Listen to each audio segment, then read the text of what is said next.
Well, hey guys, Six Nations 2025, can't wait. How's England going to go? Guys, what do you think? Do you think they're going to win the tournament in 2025? What are some of their challenges? We'll get into that. Guys, in this video, I'm going to be covering three main areas. So what we learned from 2024, what I think Steve Borthwick's strategy will be for their Six Nations, key player analysis for the England side, and then some tournament predictions and a bit of a review of their Six Nations coming up. Firstly, so what did we learn about England from 2024? I think will be Steve Borthwick's strategy. I think, look, you look to a few key games, and firstly I'll look at the New Zealand series, July 6th and July 13th last year. So the first test they lost in Dunedin 16-15 to the All Blacks. And then the second test, they lost 24-17 to the All Blacks at Eden Park. For me, though, I felt like that first game, could easily have been won by England. I just think where they sort of went wrong was probably that second half where they just didn't attack enough. They went quite defensive, and then ultimately the All Blacks took the game from them. So again, they're there and thereabouts, so it could easily have been won by England. Number two, look, that game at Eden Park, geez, that was close, guys, eh? And again, that could absolutely have gone either way. But from me, ultimately, I thought what decided the game was England just in that third quarter, they didn't capitalise. They were attacking quite well, but I just thought that third quarter of the game, they didn't get the points that they needed. And ultimately, look, if they had got the points they needed in that third quarter, they would have won the game. Obviously, Beauden Barrett had a significant impact for the All Blacks when he came on, and ultimately the All Blacks took their points when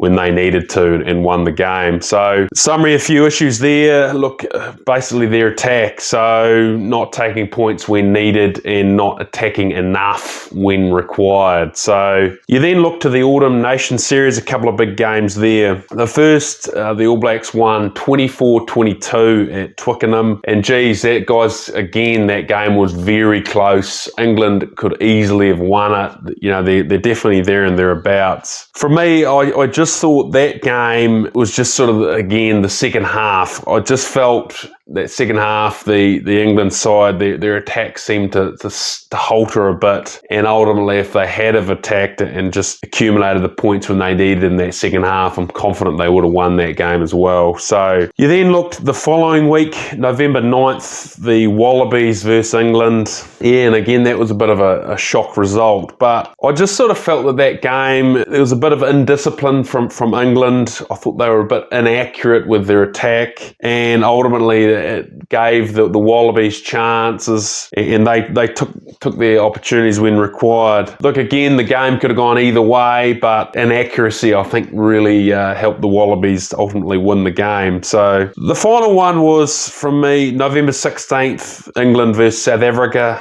South Africa won 29-20. The Springboks in that game, arguably, look, I think they beat them physically in the match. They suffocated them. And I'd have to say, in that Autumn series, that was probably the only game from me where I thought, England were outplayed in the match. Certainly, all the other games against the All Blacks and the Wallabies could have easily been won by England. So what did we learn in summary? There's a few recurring themes, some issues on attack, not taking their points when needed. From me, and let me know your thoughts on this, I also question whether when the pressure comes on, they arguably seem to go a bit defensive, a bit more set-piece oriented, kicking a bit more, when that's not always the best strategy for the game. So certainly, can they learn from this?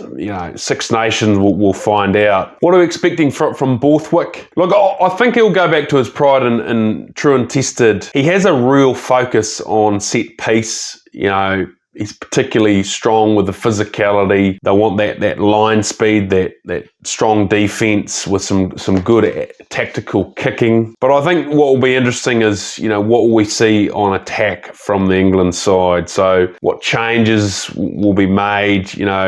How will he ensure Marcus Smith manages that attack? So when they have the opposition on the throttle, they take their points and and ultimately helps them win games. A couple of key players from me, guys. The first is Marcus Smith. So look, I've said before, guys, like he is absolutely world class. Let me know your thoughts on him. I would go as far as saying I think he would be selected in all of the tier 1 nations in the world at the moment, particularly his kicking. You know, his defense is solid. You know, his attack, passing, game management is good. You know, he is developed into a genuinely world-class fly half. I think, though, the big thing I'll say there, guys, is, you know, Test match rugby is fine margins, isn't it? You know, and we talk about the England attack not quite getting the job done. And so he's the man that I'm looking at in that England side to go, you know, he will need to step up with that game management in those key crucial moments.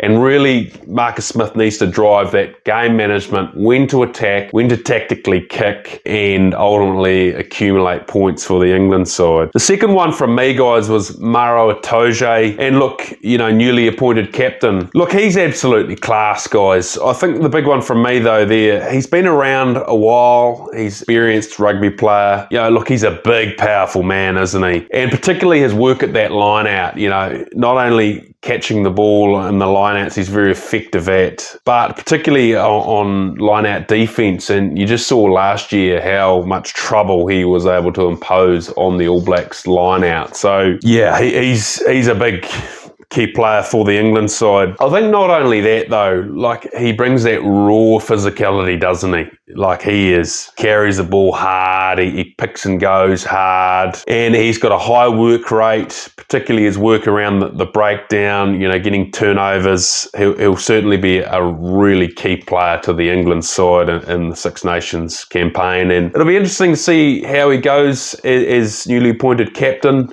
He's been around a while. He's a well-spoken man. He's intelligent. So I'm sure he'll do well as captain for England. And he will need to as well. Jamie George, yeah, another key player for the England side. For me, what I really like about Jamie George is his set piece is so solid. He's been around a while, hasn't he now? Experienced campaigner. Particularly his line-out throwing is so accurate and effective.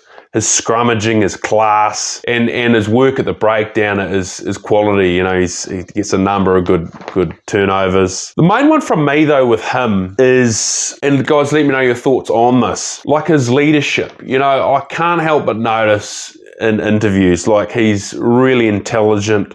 He's so well-spoken, isn't he? And it comes across as a really humble guy. If I was playing in a side with him, he's a sort of personality, a leader that I would want to follow, and I would put my absolute best foot forward for. So, you know, I'm sure he'll be wanting to bring some leadership to the table in that training camp for England. So, and he'll no doubt be a key player for the England side in the Six Nations tournament. Tournament predictions and review. Wowee.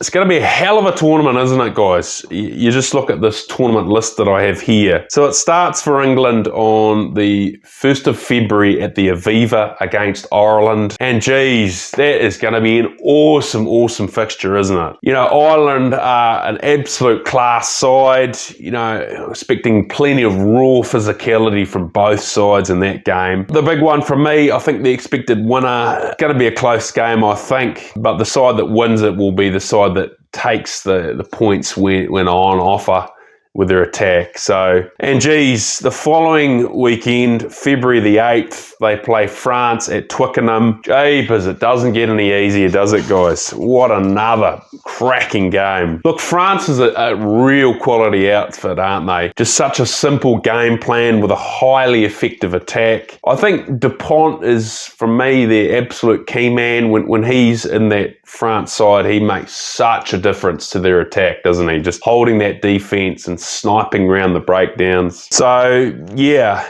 And guys, and let me know your thoughts on this. For me, I think the way France plays with their attack, I think this England-France game is going to be kind of a classic derby, kind of like the Wallabies versus the All Blacks. Those sorts of games are never won through defence. They're won through attack. The team that wins it scores the most points. So, be a real attacking affair, I'm thinking, that game. 2 weeks later, ooh, very spicy. They're playing Scotland at Twickenham, and Scotland, geez, they are an absolute class outfit these days, aren't they? So again, on Scotland, they bring such a raw physicality, don't they? You know, that rush defence, you know, they're brutal around the field, aren't they? But I suppose we've seen more from them as just their attack, particularly out wide, and you give them space and they can cut teams open. So that's going to be a hell of a game, isn't it, guys? And then the following week, well, actually March 9th, they play Italy at Twickenham. So, yeah. In previous years, look, England-Italy, you'd expect that to be an easy game. And often England would play some of their junior players or a few debut sort of players or an England B side against Italy. But I don't think this Italy side's going to be easy to beat either. Like, particularly you saw Italy against the All Blacks.